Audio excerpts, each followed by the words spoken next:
Chief Justice Roberts, President Carter, President Clinton, President Bush, President Obama, fellow Americans, and people of the world, thank you.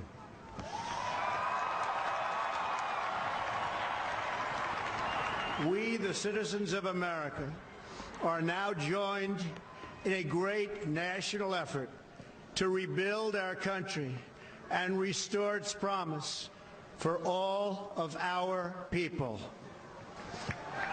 Together, we will determine the course of America and the world for many, many years to come. We will face challenges. We will confront hardships, but we will get the job done. Every 4 years, we gather on these steps to carry out the orderly and peaceful transfer of power.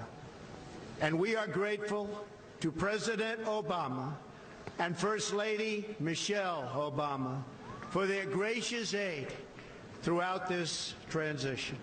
They have been magnificent. Thank you. Thank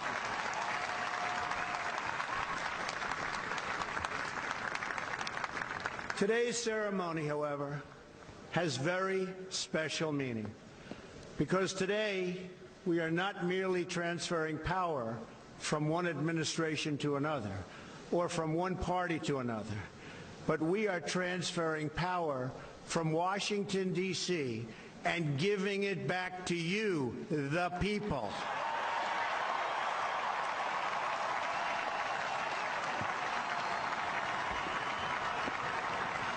For too long, a small group in our nation's capital has reaped the rewards of government while the people have borne the cost.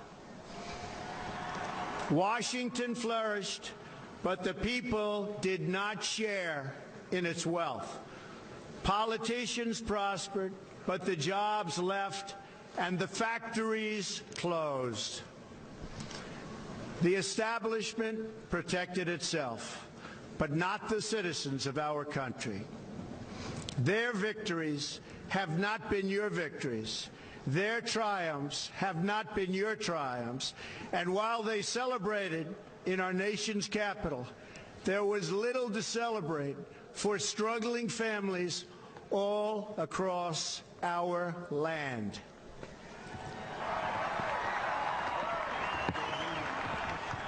That all changes starting right here and right now, because this moment is your moment. It belongs to you.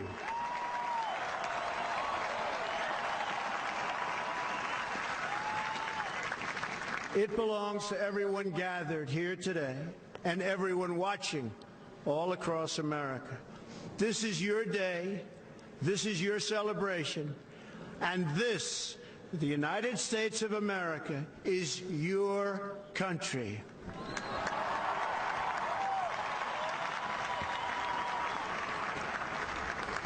What truly matters is not which party controls our government, but whether our government is controlled by the people.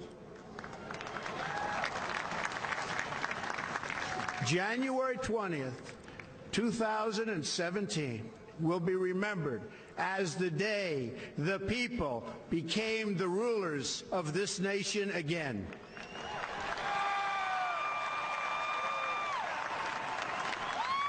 The forgotten men and women of our country will be forgotten no longer.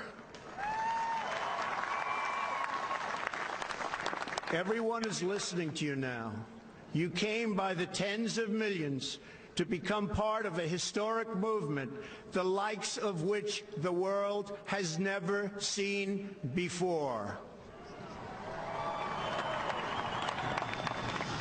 At the center of this movement is a crucial conviction that a nation exists to serve its citizens. Americans want great schools for their children, safe neighborhoods for their families, and good jobs for themselves. These are just and reasonable demands of righteous people and a righteous public. But for too many of our citizens, a different reality exists. Mothers and children trapped in poverty in our inner cities, rusted out factories scattered like tombstones across the landscape of our nation, an education system flush with cash, but which leaves our young and beautiful students deprived of all knowledge.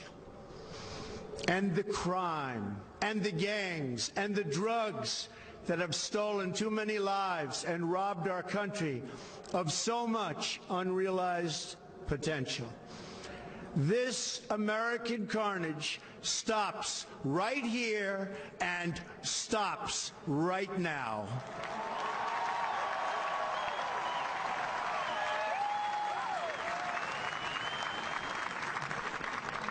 We are one nation, and their pain is our pain. Their dreams are our dreams, and their success will be our success.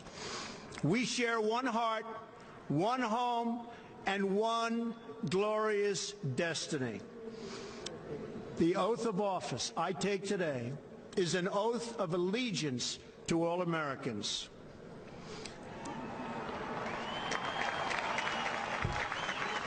For many decades, we've enriched foreign industry at the expense of American industry, subsidized the armies of other countries while allowing for the very sad depletion of our military. We've defended other nations' borders while refusing to defend our own.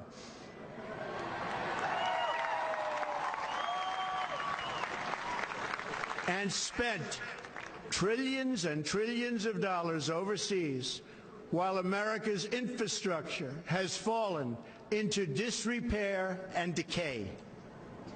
We've made other countries rich while the wealth, strength, and confidence of our country has dissipated over the horizon.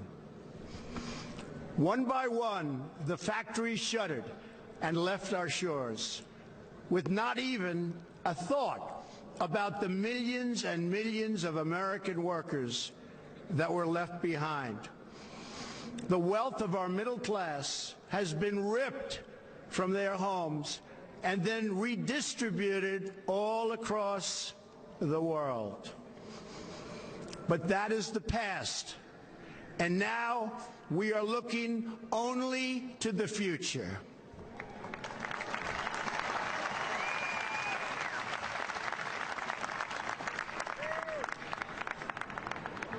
We assembled here today are issuing a new decree to be heard in every city, in every foreign capital, and in every hall of power. From this day forward, a new vision will govern our land. From this day forward, it's going to be only America first. America first.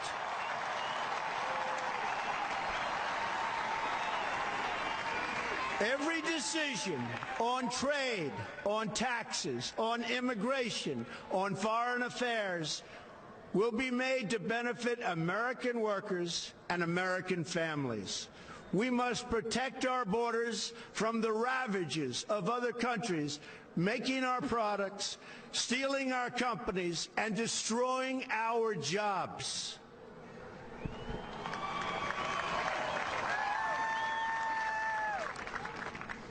Protection will lead to great prosperity and strength. I will fight for you with every breath in my body, and I will never, ever let you down.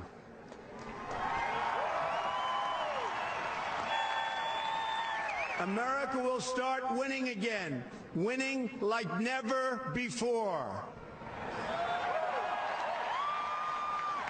We will bring back our jobs. We will bring back our borders. We will bring back our wealth.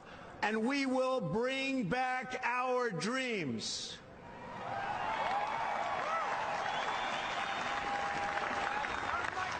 We will build new roads and highways and bridges and airports and tunnels and railways all across our wonderful nation. We will get our people off of welfare and back to work, rebuilding our country with American hands and American labor.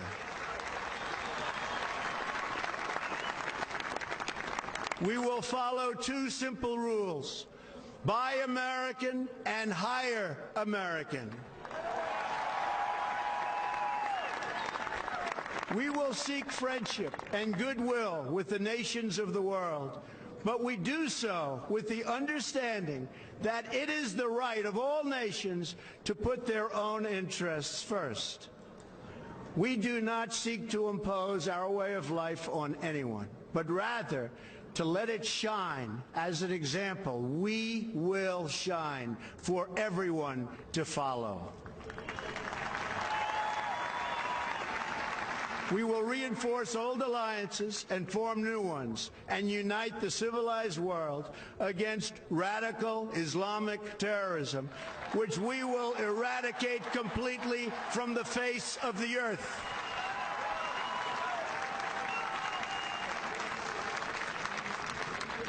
At the bedrock of our politics will be a total allegiance to the United States of America. And through our loyalty to our country, we will rediscover our loyalty to each other.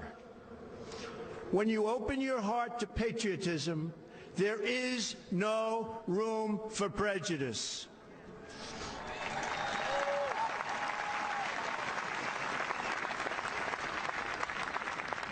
The Bible tells us how good and pleasant it is when God's people live together in unity. We must speak our minds openly, debate our disagreements honestly, but always pursue solidarity.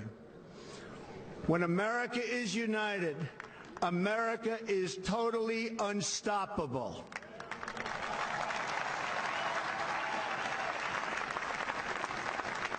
There should be no fear. We are protected, and we will always be protected. We will be protected by the great men and women of our military and law enforcement. And most importantly, we will be protected by God.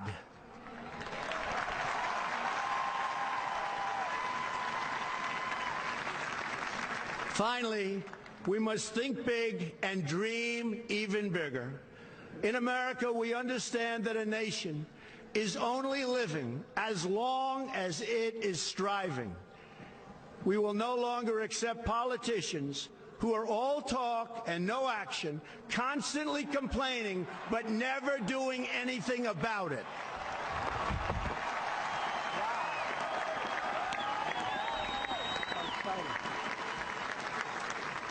The time for empty talk is over. Now arrives the hour of action.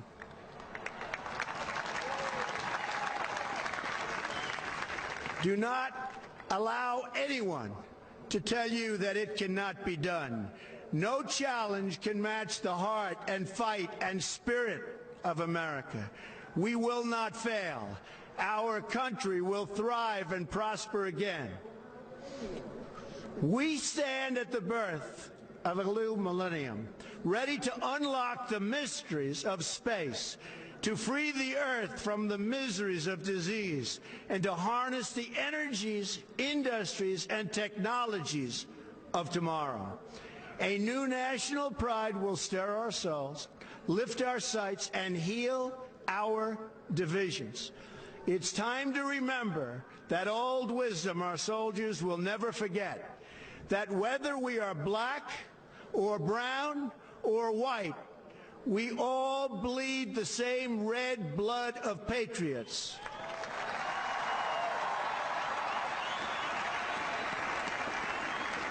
We all enjoy the same glorious freedoms, and we all salute the same great American flag.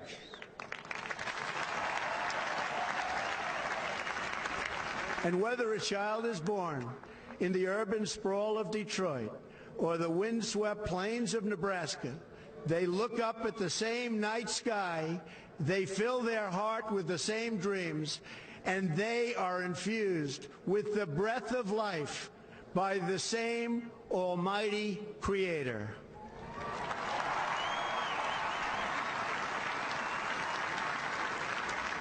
So to all Americans in every city, near and far, small and large, from mountain to mountain, from ocean to ocean, hear these words: you will never be ignored again.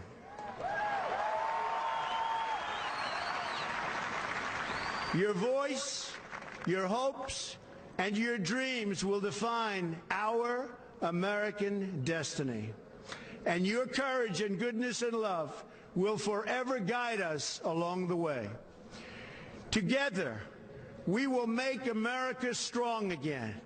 We will make America wealthy again. We will make America proud again. We will make America safe again. And yes, together, we will make America great again. Thank you, God bless you, and God bless America. Thank you. God bless America.